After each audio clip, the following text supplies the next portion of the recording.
Pride of Time by Anubis Anka, Chapter 2. The rest of the week progressed much better than the first 2 days had.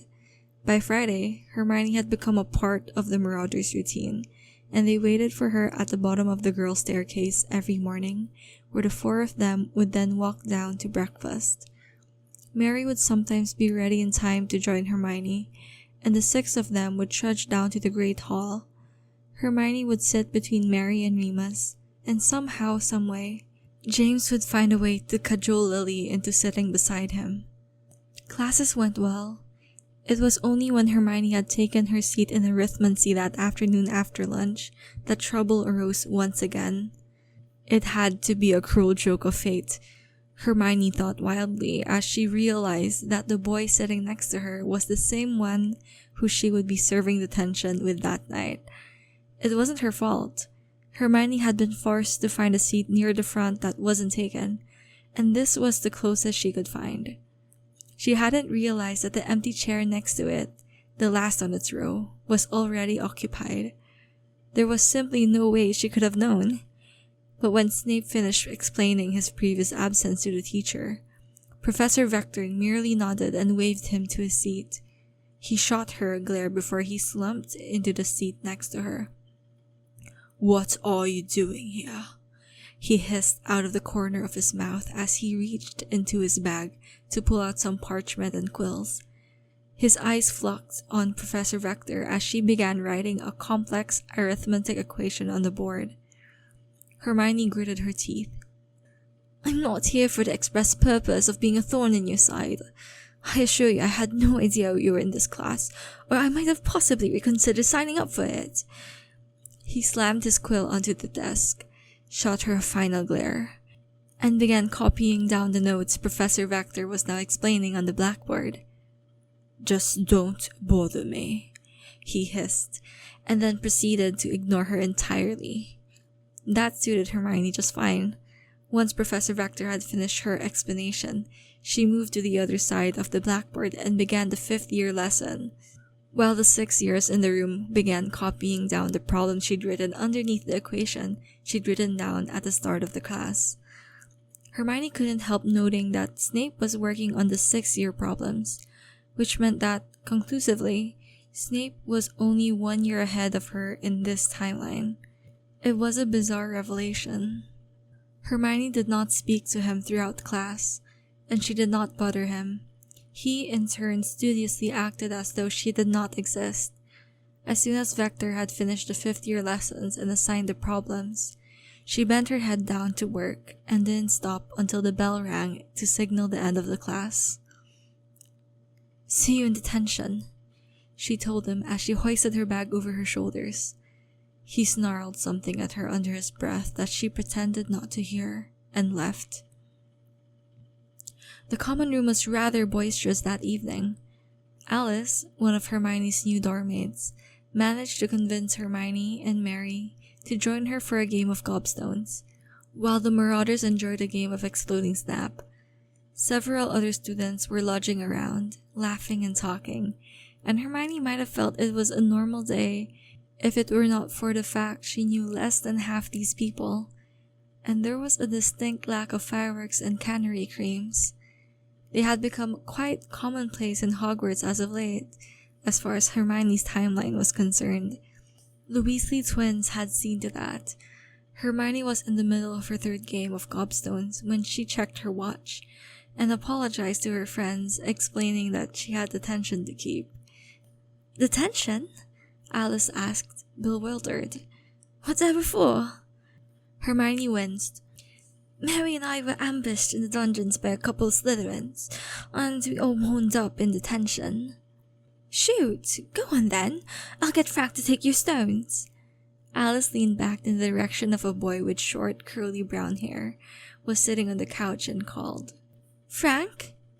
The boy's head whipped around in her direction. "You up?" Frank Longbottom immediately threw the book he'd been reading to the ground, and was in Hermione's seat in an instant, flashing her an apologetic grin as she stood up to leave.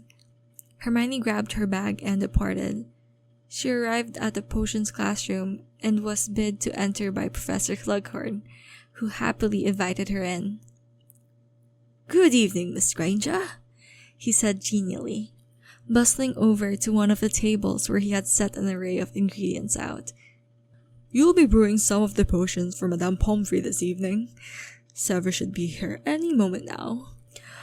Speak of the devil," Slughorn said, laughing and wagging his finger as the nose-hook 6-year slipped inside, shutting the door behind him. He clapped his hand together as Snape stepped into one of the seats at the table, and Hermione had no choice but to take the one next to him, though she scooted it away from him as far as possible without being blatantly obvious. "Now that you're both here, we can get right down to work. Which one of you has ever successfully brewed a draught of dreamless sleep?" Snape sighed and half-heartedly raised a hand. Hermione did the same. "Excellent! That is what you'll be doing tonight." Slughorn gestured at the ingredients laid out. "I've set up everything you will need. I just need a set of talented hands and watchful eyes to do the job. I trust you two will work together just fine."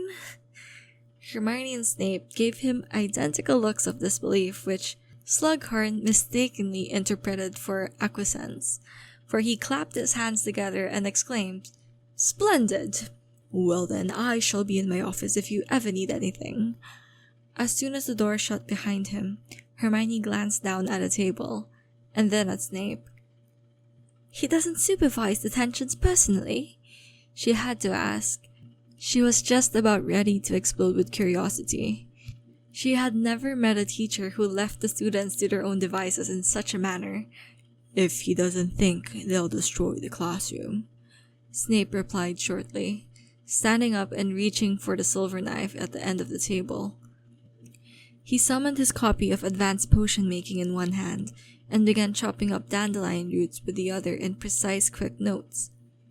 Hermione hesitated, watching him work, and then asked timidly, "Do you mind sharing your book while we work? I haven't got a copy of the instructions in front of me." Snape turned to glare at her. "Why not?" "Because, even though I've made dreamless sleep before, I don't have the instructions in front of me, and I don't have it memorized." Hermione responded, just a bit testily. Snape shoved the book in her direction, and Hermione skimmed the first sentence over quickly before she pulled out her wand. She filled her cauldron with water and lit a fire underneath it, and then set to work chopping dandelion roots in silence. She poured them in, and then returned to the instructions, only to find that they were barely legible. The margins were almost completely filled with ink, and it was her turn to glare at him. "What's this stuff you've written here?" she said, trying to make out the printed text amidst the spiky black scrawl doing its damnedest to obscure it. "I can't even read it." "If you don't want it, give it back," Snape said nastily. "Why are you so difficult?" Hermione snapped back, slamming her hand down on the table. "I haven't done a single thing to you, and the first time I laid my eyes on you, you had your wand drawn on me. You're so bloody damn difficult. Hell, even your bloody potions book is damn difficult. I can't even read it." She must have looked on the verge of emotional breakdown, for Snape seemed to have taken pity on her to answer. 7 drops of foxglove extract," Snape said tersely, his eyes focused solely on his cauldron. He didn't look at her. "Stir until the potion turns milky white, and then add crushed aconite petals." Hermione eyed him suspiciously, but vaguely remembered the instructions he had just rattled off, and moved to do so, as he had said. She highly doubted he would trick her into exploding or ruining her potion. He was right next to her, which meant any explosion would likely reach him, and any retaliation could be done in the instant the manipulation was realized. She added the crushed aconite petals, and then threw him a dirty look before she squinted at the instructions in the book, trying to make sense of them. Snape sighed. It was one of long suffering, and it irritated Hermione to no end. "You add the flaxweed next, and then bank the fire to let it cool. Stir counterclockwise while you wait for it to stop simmering." "That's not what's written here," Hermione said slowly. Snape grunted. "If you have a problem with the way I do things, you can try to follow the instructions of that grossly outdated textbook and see where that gets you." He sounded so much like Professor Snape. It was alarming. The dictatorial tone was unmistakable. Nevertheless, Hermione's gut feeling told her to listen to him, and she did as he instructed. It continued on that vein for quite some time. Snape would recite the instructions for her, and Hermione would follow them to the letter. Little else passed between them. Hermione was not inclined to poke at the sleeping dragon more than was strictly necessary, while she was fussed with something else. It was only when she finally took a step back to let her potion cool down before being decanted that she found an opportunity for actual conversation. She could have said any number of things. She could have made a crack about his nose, commented about his greasy hair, or an unwelcome observation about his personality. Instead, in an attempt to extend an olive branch to him, she said, "You're really good at potions." He gave her a disdainful sneer. "I'm not going to do your homework for you." There was little else he could have said that would have had Hermione so outraged. She gaped at him for a moment before her hands fisted themselves at her sides, clenching so tightly that her knuckles had turned white. "That is something I would never ask," she gritted. He looked at her through narrowed eyes. "Everyone wants something, Granger." "I would never allow anyone else to do my work for me," Hermione cried, slamming her hands on the desk. "Everything I do is solely by my own effort." "Doubtful," Snape said, twirling his wand between his fingers. "As I said, everyone wants something. Power, prestige, or adulteration. You are no exception." Hermione's hands gripped the jar of leeches sitting on the table. "For Merlin's sake!" Hermione was ready to explode. This was just too much to take. "All I did was compliment you. I told you were good at potions because it's true, not because I wanted you to start doing my potions homework for me." "Naturally you'd say that." Hermione at once considered chucking the jar of leeches at him, irritated beyond measure by the sneering drawl in his voice. But before she could convince herself to rethink such thoughts, her hand had left the jar, and in a moment of anger and impulse, she hit him. There was a moment of stunned silence. Snape brought a hand to feel up his cheek, which had been left with a reddening imprint of Hermione's hand, and then his gaze turned murderous. He opened his mouth to speak, possibly even to retaliate in kind, but Hermione beat him to it. "You're an utter git!" Hermione pulled her bag onto his shoulder, not even bothering to decant her potion first. "An utter slimy git, and I wonder why I even tried." She was out the door before he could issue a response, which was probably a good thing. As soon as the door shut behind her, the jar of leeches hurtled through the air and shattered. The remains of pickled leeches dribbled down the wood, and was summarily scroogified before it reached the floor. Hermione commiserated over the results of her detention with Remus the next day, who was rather sympathetic. His detention, which involved the boring and unproductive task of writing lines, was much more uneventful, and he was much more interested in listening to Hermione's complaints about her detention. James and Sirius were sniggering over breakfast about the auto-writing charms they had applied to their chalks so that they could sneak notes to each other through the flue, and Hermione could only wonder how long it would take for the teachers to figure out this bit of mischief, and they would be forced to come up with another. She privately wondered just how badly she was going to pay for hitting Snape. Was he going to have his revenge now? Possibly even enlist the help of his housemates, or was he going to enact his revenge when her 11-year-old self showed up in his classroom for the first time? She actually felt guilty for doing this, but at the same time, it had been oddly satisfying. But now, there was the real possibility that she might have just painted a red target on herself. Harry and Ron would have been proud, she was sorry to say. The next Monday, teachers finally began to assign review work, and Hermione could be found in the library at a table with her notes and several books spread out. A table for 4 was completely taken up by the sheer mass of papers Hermione was trying to study at once. Neither the Marauders nor any of her newfound friends were capable of dislodging her, and Sirius snuck food into the library for her. She took bites of ham sandwich when Madame Pince wasn't lurking about, and cleaned up the crumbs before she left. She had arithmancy again that evening, and it was with an air of resignation that she took her seat and pulled out parchment for note-taking. Snape passed by her without a word, and Hermione might have thought he was planning on ignoring her entirely if it weren't for the odd looks he sent her way when he thought she wasn't paying attention. Hermione found his behavior entirely unnerving. She had been expecting to be hit in the back with a jinx over the weekend, or to be called in by one of the professors for striking another student, and neither had happened. When class was over, she began packing her bags.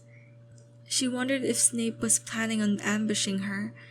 They were usually the last ones out, and there would be nothing to stop him from hexing her on the way to dinner. She waited for him to leave first, and then followed him. She made a trip down to the Great Hall rather uneventfully, and once again took her seat between Mary and Remus. She was halfway through dinner when Sirius, sitting across from Hermione, set down his forkful of shepherd's pie to glare at a space above her shoulder. "Greasy git," he said, before stuffing the food into his mouth. Hermione was distinctly reminded of Ron as he spoke without swallowing first. "What's Snivella staring at you for, Hermione?" James, Remus, and Peter all lifted their heads to look up at her. Hermione slowly turned around and scanned the Slytherin table.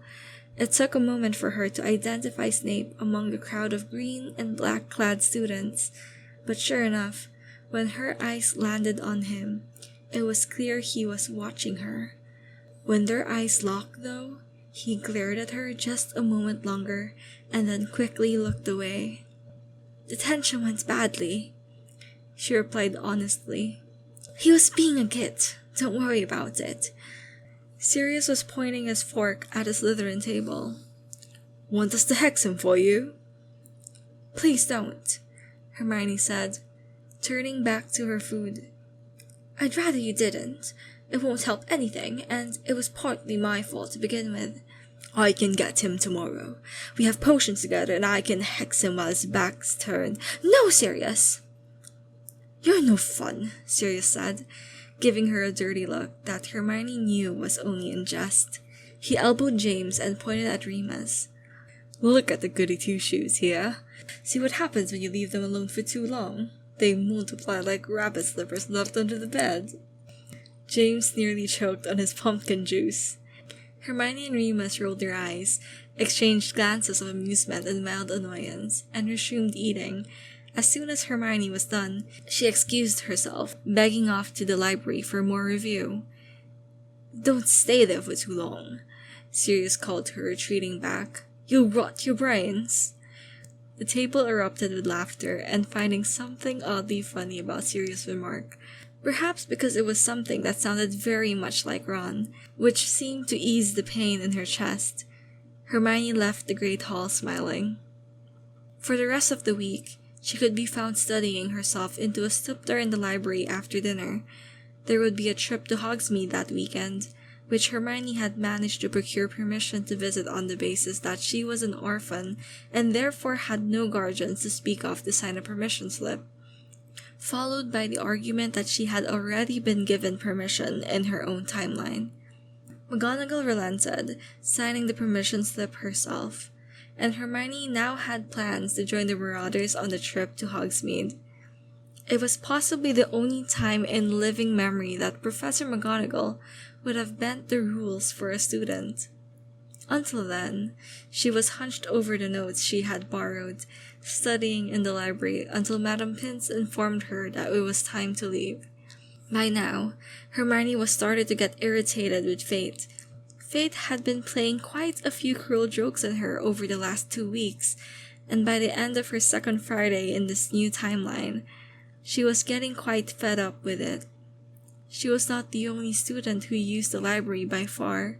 She was not even the only student who sat in this area of the library to do work. And she was not the only student who made use of the library after dinner. Why then was Snape always sitting in one of the chairs in her line of sight? He appeared to be studying, and perhaps he was, but Hermione felt like a mouse waiting to be swooped upon by a hawk.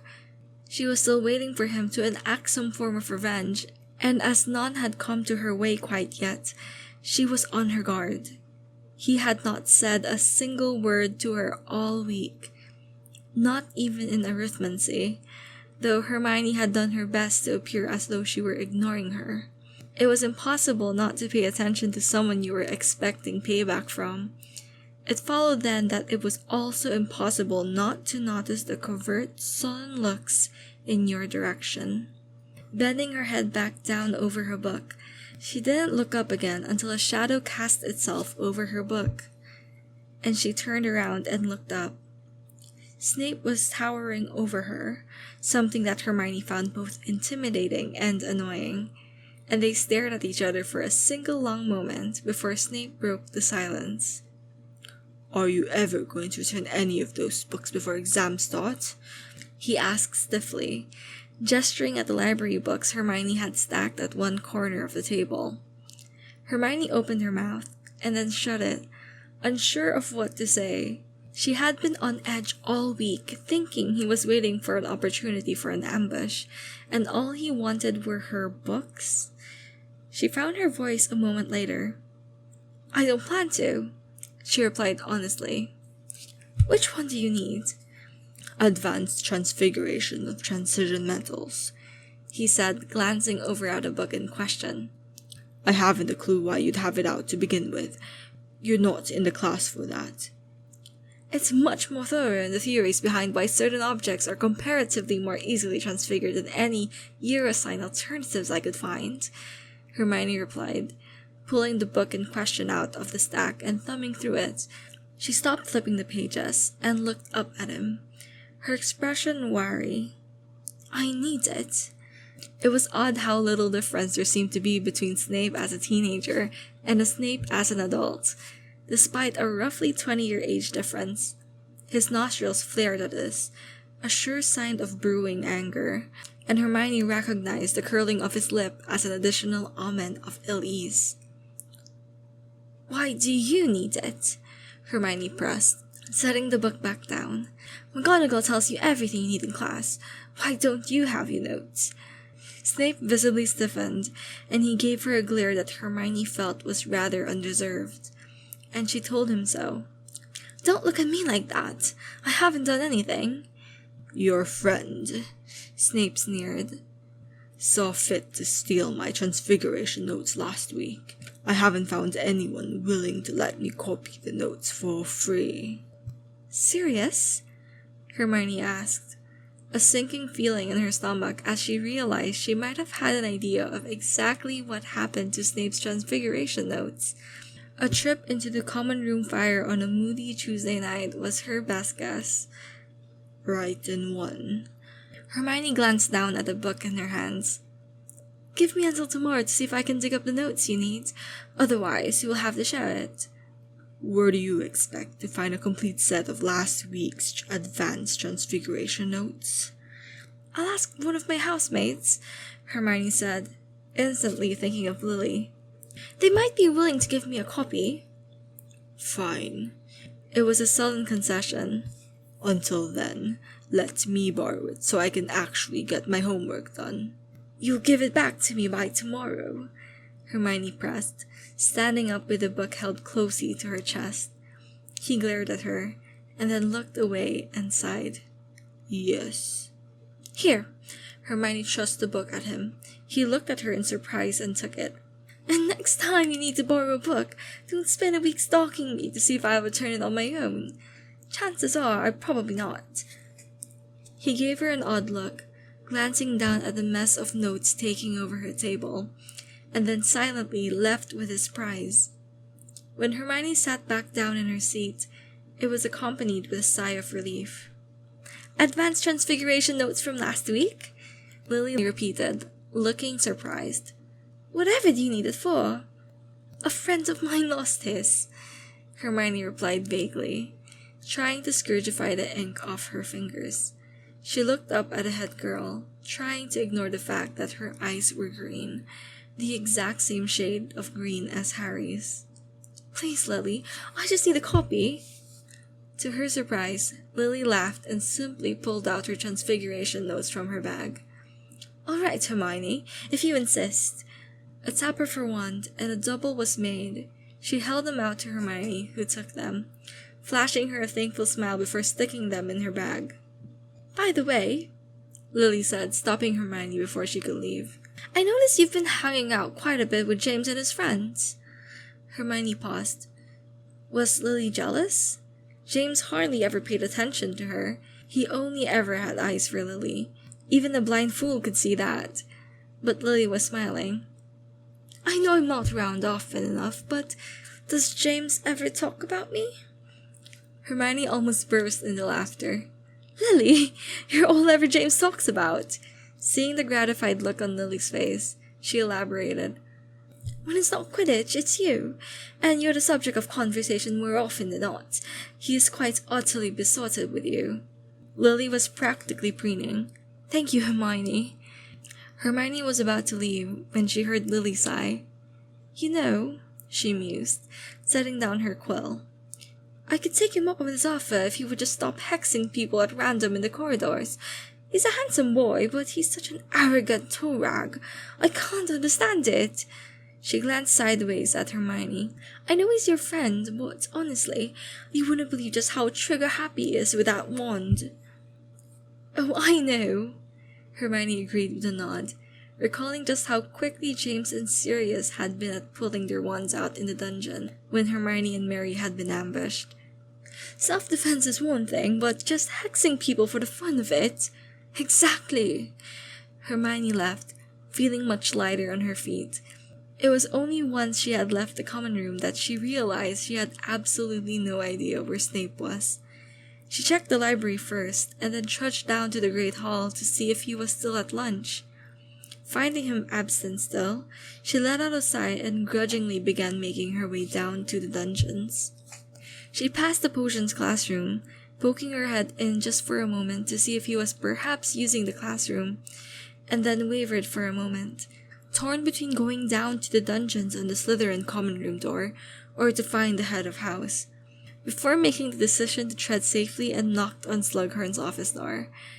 There was a moment of silence, and then Slughorn called, "Come in!" Hermione stepped in and closed the door behind her. She took a moment to take Slughorn's office in. This was the same office Snape himself would preside over one day, but it was much more colorful than she remembered. It was almost cozy, with the touches of Slughorn had put in.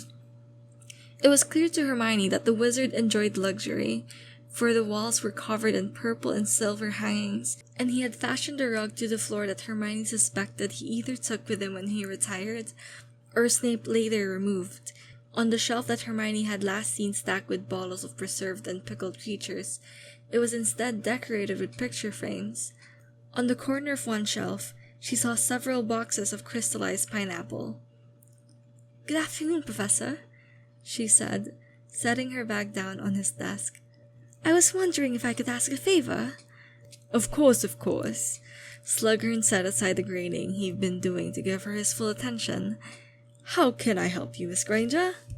"I have some notes for Severus Snape," Hermione explained, pulling out the notes Lily had copied for her. She set it down on Slughorn's desk. "I haven't been able to find him, and until I could get him the notes, he was borrowing one of my library books. Can you give this to him the next time you see him, and tell him I want my book back?"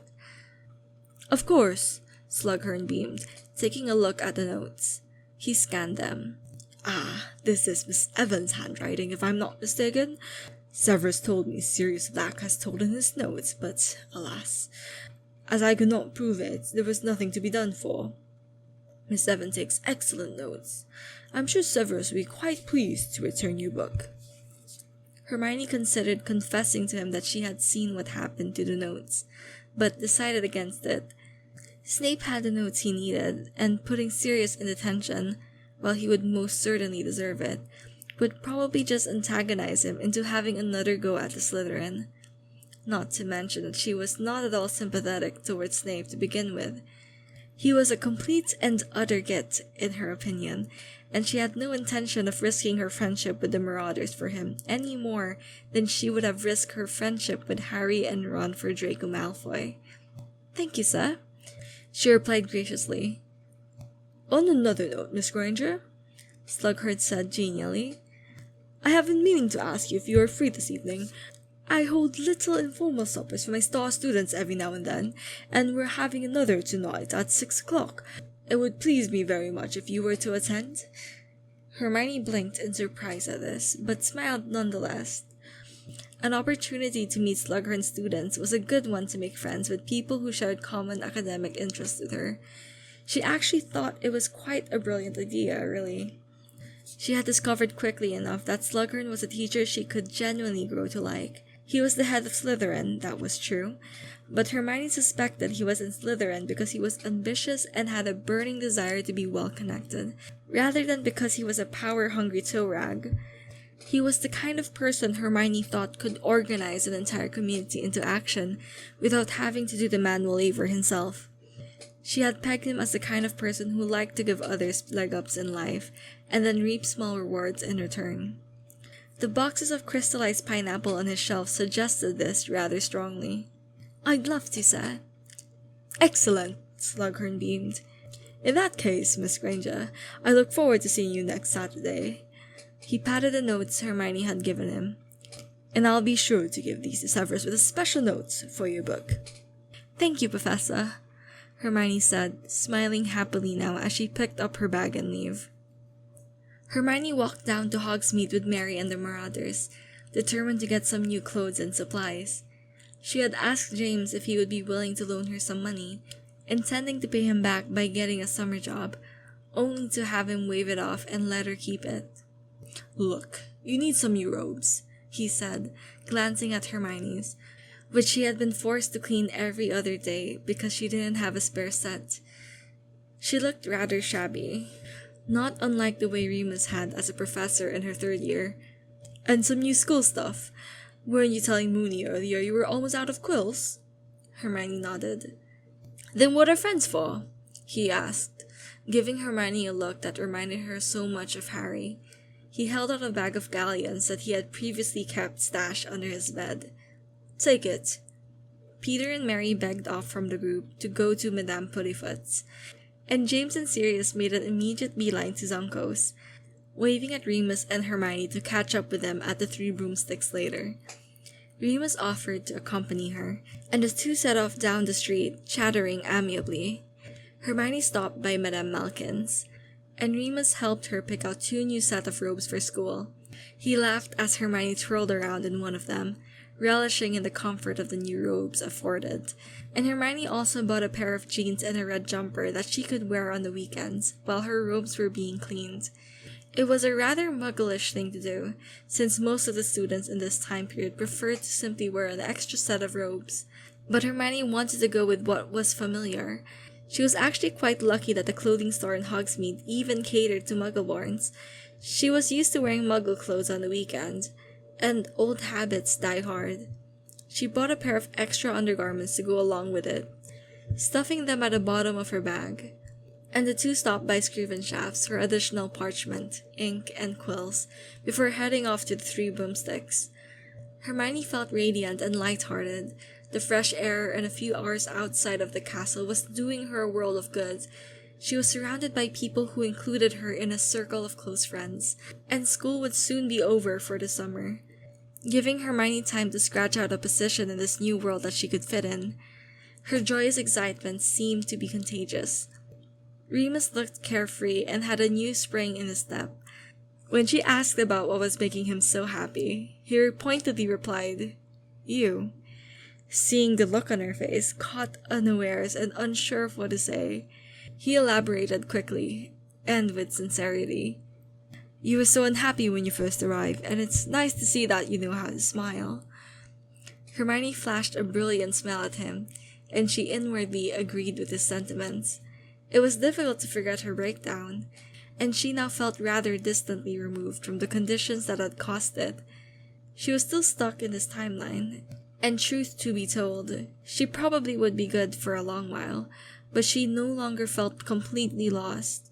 She had a better understanding of the strange new world she was in now, and seeing people from her future no longer caused her to feel hopelessly confounded. There was still that place in her heart that made her nauseous with homesickness, but the pain was beginning to fade. Hermione and Remus joined everyone else at the Three Broomsticks, where she discovered that while Madame Rosmerta had been quite pretty in Hermione's time, she was a dashingly beautiful barmaid in the Marauders, young and with intelligent eyes and a handsome face. Judging her to be in her mid-20s, Hermione nevertheless placed an order of butterbeer with the rest, and sat back to listen to the chatter. I saw Snivellus in the corners earlier today, Sirius said, in between sips of his fire whiskey. I tried to hex him while his back was turned, but the kid must have known I was there. Hermione couldn't take it any longer. She slammed her butterbeer down on the table. For God's sake, Sirius! She exclaimed. Can't you go another day without trying to hex someone? No, Sirius said, utterly unapologetic.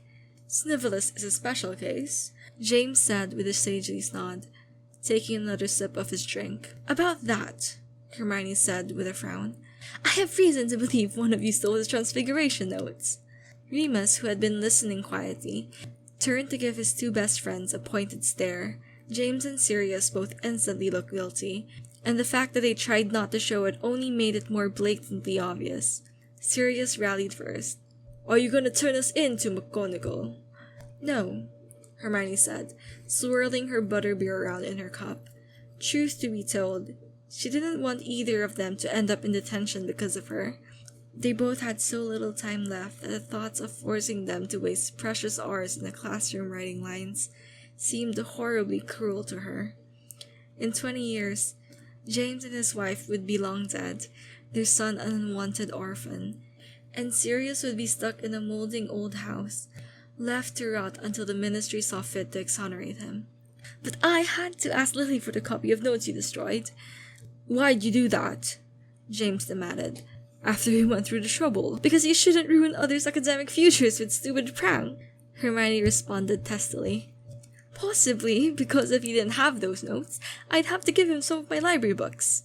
He could have gotten them elsewhere, Sirius said disgustedly.